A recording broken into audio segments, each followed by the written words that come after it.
started. Can anybody explain?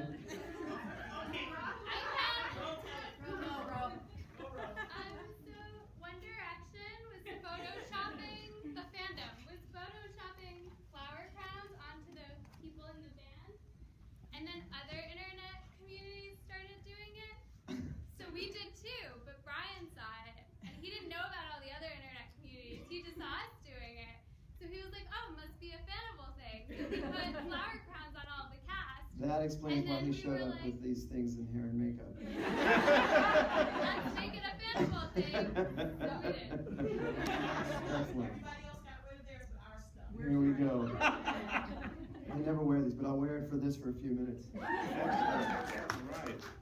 Okay, Wow, that was something. so you've never seen this episode on the big screen, or you've never At seen all. this episode? No, At all. I do not watch myself. I can watch other people's work, but I just can't watch myself. It's unpleasant. Why is it unpleasant? Are you just thinking? Because I'm a perfectionist, and it's never exactly what I want it to be, is one thing. Two, you spend an inordinate amount of time at first. This I actually enjoy. I mean, enjoy is not the right word, but I'm still a little shaken by it. And generally, when it airs, it's not removed enough in time from when we filmed it, so I can't really see it as anything except, oh, that's the take they used. Right. Oh, that's the, oh, is that good? Oh, my hair's a little weird. Is that the right, did they mean, oh, is that really how I look? You know, or whatever. You end up not being able to focus at first on the work. After a while, I've been able, like I finally saw, the first season, that's it. And you're like, okay, where you can see it as though it's someone else's work. Right. Going on there. And you were able to do that tonight. I was able to do that more tonight, yes. Yes, and you were. Twice. It was a privilege. I got to sit next to him while he was watching this for the first time, and he was laughing. He was laughing appropriately and inappropriately. Yes. At this feast of expressionistic, surreal horror. I was particularly laughing about the scene with Hugh and Lawrence when they come into Chilton at the end. Yeah, that's a good one. That scene. I mean, who knows how it's actually received? I can't see it as anything, but it takes 7.5 hours to get into that makeup. Yeah. And I remember Brian saying, "Well, for next season," and I was like, "Oh God, no." We can't. We can't do 7.5 hours of makeup every day, man. And we'll graft your face back on. It'll be all right. So my biggest memory of that is that you're in this sort of latex suit. The work that Francois did on my face. I mean, just the extraordinary work that he did. I think there should be a museum exhibit somewhere of the prosthetics and the creations for this show. Yeah. Because it's just shocking how gifted these artists are. Particularly Francois' work is extraordinary. So it took all this time to get in there. I couldn't be in the suit very long because the suit takes on the temperature of whatever room it's in. We were filming in very cold weather. I had to run from the trailer onto the set, which is an old coffee factory or something. Not the warmest place on earth. I have memories of the first season with Eddie Izzard sort of hunched over a space heater like a homeless man. So we get in the tub, and our director, Guillermo Navarro, who is just an extraordinarily joyful, wonderful man, is trying to be very thorough about setting up the scene. And there was a woman who actually deals with burn victims. She spoke Spanish, I speak Spanish, Guillermo speaks Spanish. And in Spanish, he talks to this nurse who has set up the thing so it's all authentic. Right. And I get in the tub, and my arm was kind of resting on this metal pipe, maybe, in the tub, I don't know, before we start filming.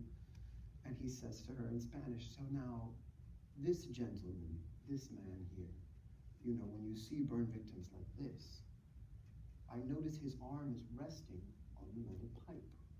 Would he be able to handle that, or would that be too painful?" And she sort of looks around the room and looks at him and goes, "This man? This man would be dead." And so then we start rolling, and Lawrence walks in and looks at me and goes, "Oh, hell no." And when Hugh asks the question, "Did you see anything?" I said, "Yes." It was the girl from True Blood. And we just wept with laughter. We're like, we need to keep moving. You can't stay in this much longer.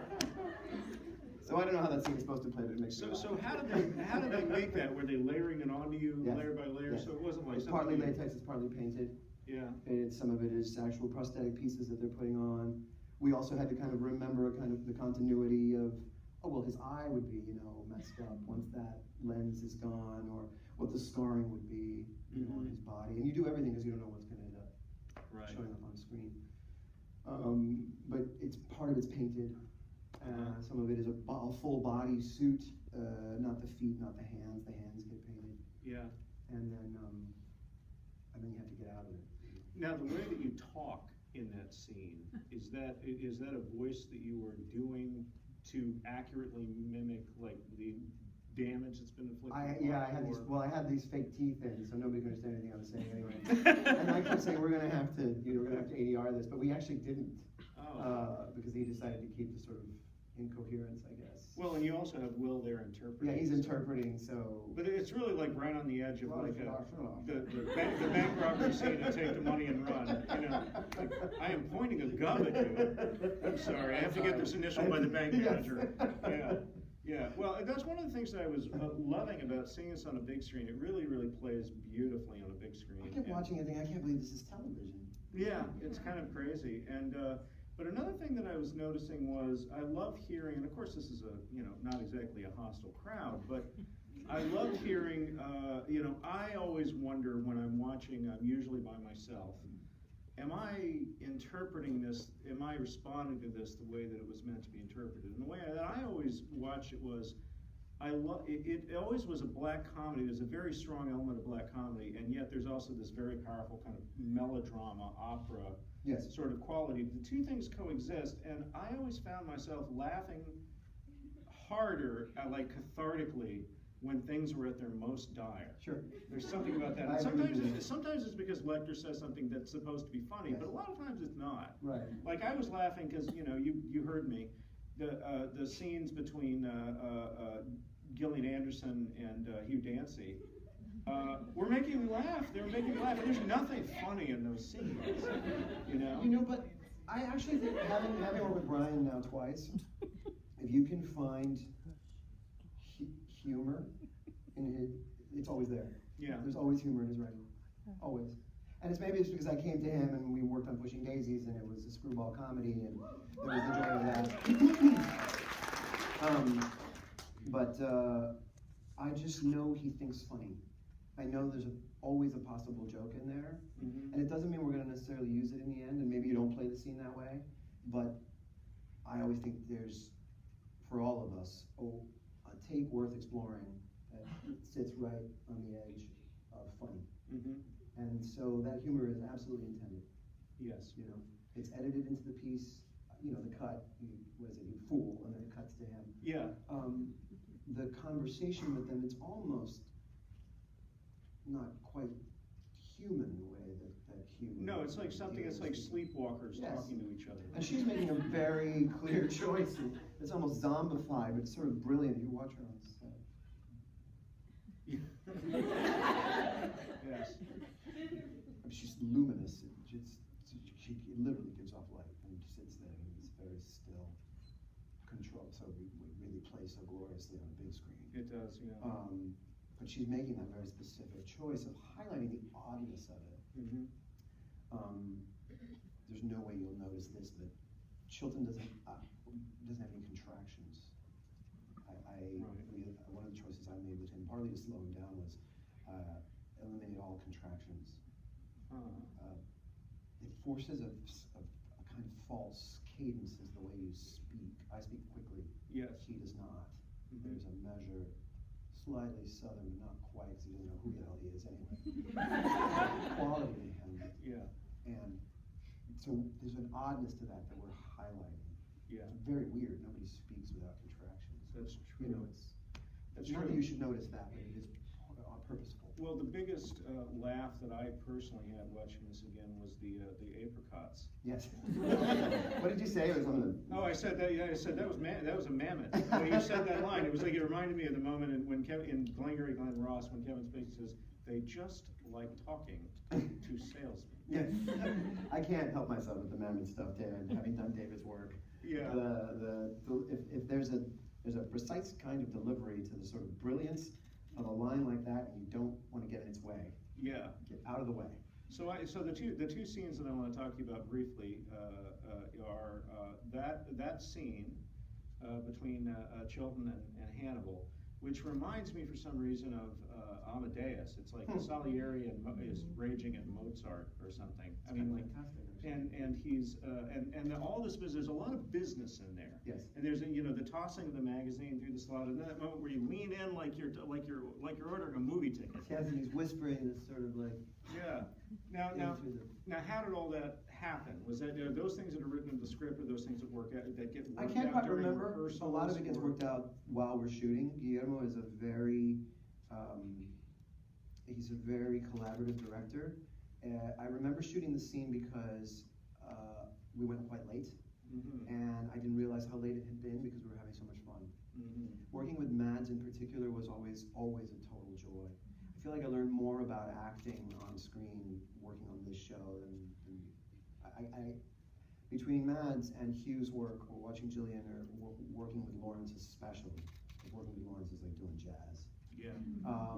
I learned more about what film or what camera work can offer you, and how you can play, how often you can make mistakes and try things. Yeah. In a way, I'm a theater guy. Right. So you want to build to a performance on stage. You rehearse and rehearse, so then you get in front of an audience and you do it right.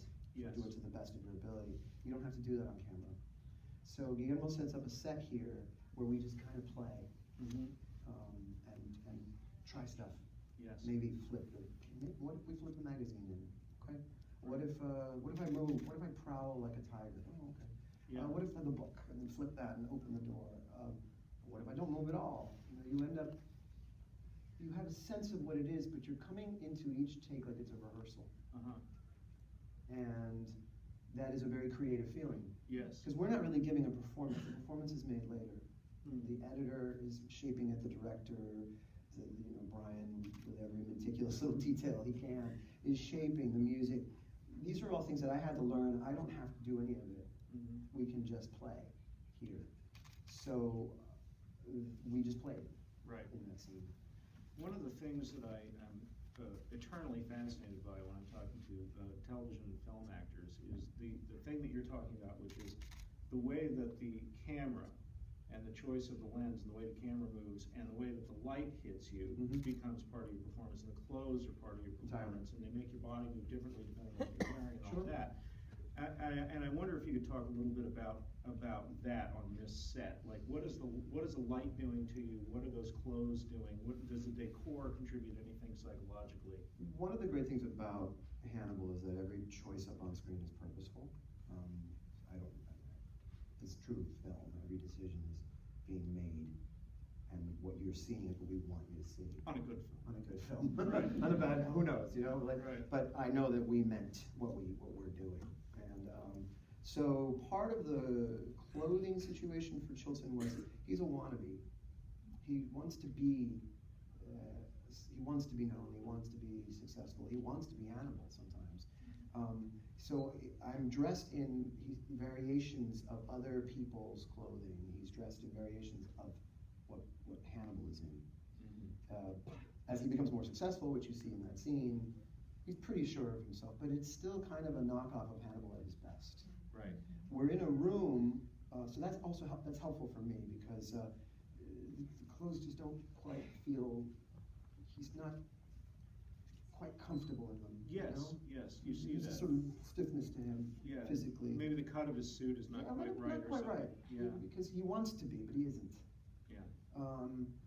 In that particular scene, the set is reminiscent of Chilton's office from the first season, which is actually a riff on a Stanley Kubrick set from 2001. Right, the room Dave Bowie dies Yes. in, right? Yes. Yeah. So we've got that reference going on. So we're back in Chilton's space, but it isn't his space. And who's in charge there? The sense is that the man behind the glass is Hannibal, but the way it's shot, you feel like Chilton's the one who's caged because he's prowling. Yes, You know? it does seem that way. And they cut they cut back to all that space, that empty space around Mads, and Right. a very tight framing around me. Yeah. So Guillermo's doing that. I just know I want to stay inside this kind of box he's helped to create. The lighting was so. Jim is a really dark lighter. It's deep. I would sometimes walk on set and be like, dude, what do you got, like a flashlight in the back there? I literally could not. Well, there was a scene with Lawrence in second season where like, I can't see Lawrence. But the amazing thing is that then I also can't see the camera, so I'm pretty like, whatever, I don't care. Nobody's watching me. And Guillermo goes a further step and makes sure that camera's hidden. Right. So we're just not aware of it at all. That's great. So there's a familiarity to the set because it's Chilton's office, but there's a strangeness to it because he's uncomfortable. Mhm. That was very helpful. And then, as I say, the clothes and the lighting certainly always helped me because it kept me from thinking too much, being too aware of the precision that you need to have to be on camera. Okay, and the last thing is, there's a scene, and I did not realize, this is probably the third or fourth time I've seen this episode. It did not dawn on me until we were watching on a big screen that moment where Richard Armitage is behind you, and it's a very low angle that makes it look like he's 35 feet tall. That's a very long scene with that cut. I don't know how many minutes, I wasn't timing it, but there's no cuts in that. Yeah, I was not as aware of that. I was kind of shocked by that whole sequence. Yeah.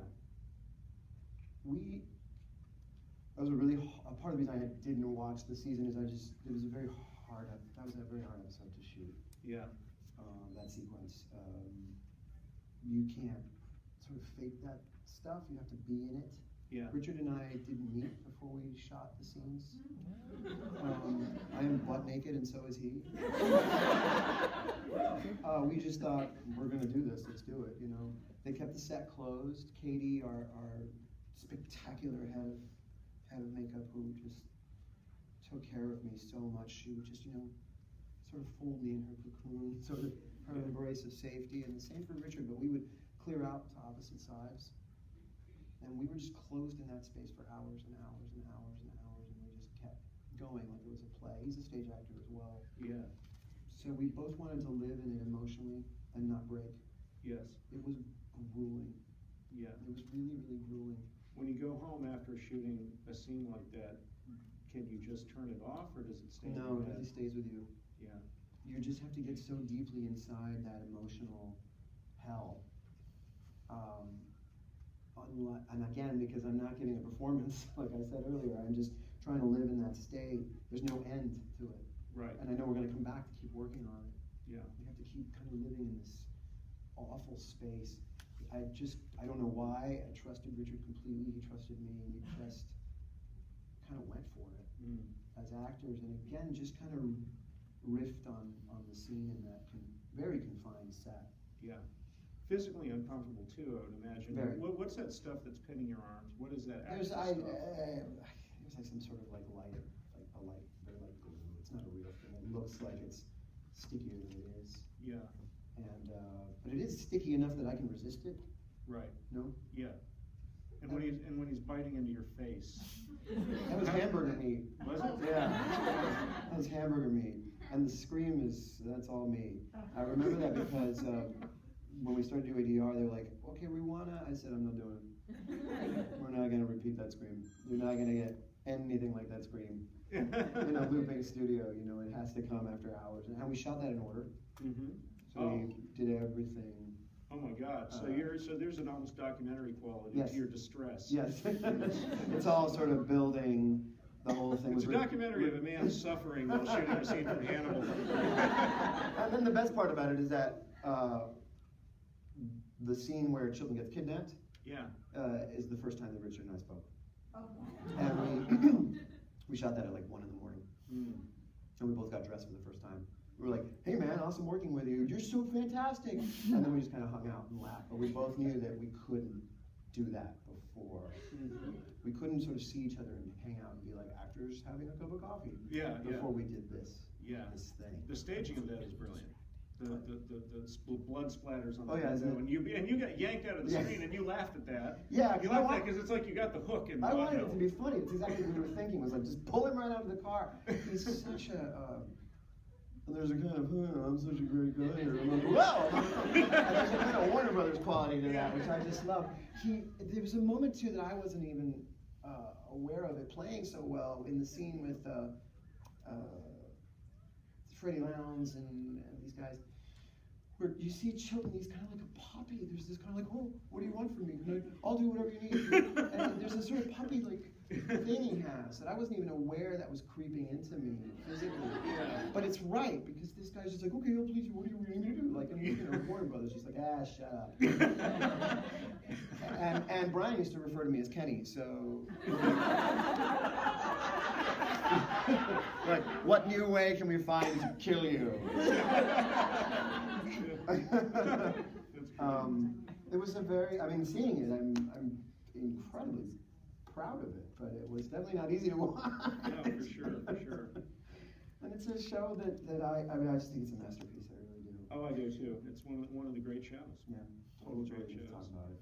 Great. So we are, I'm sorry to cut this a little short, but we have another episode of Hannibal, the finale coming up, with a panel full of really fantastic people. So we are going to take a brief break. If you're already seated, it's okay to continue to stay, right? Yeah, hi guys. So if you guys already have a ticket, stay in your seats. Someone from IFC will come and tear your tickets. If you do not have a ticket, you have to exit the theater. But thank you guys so much for coming.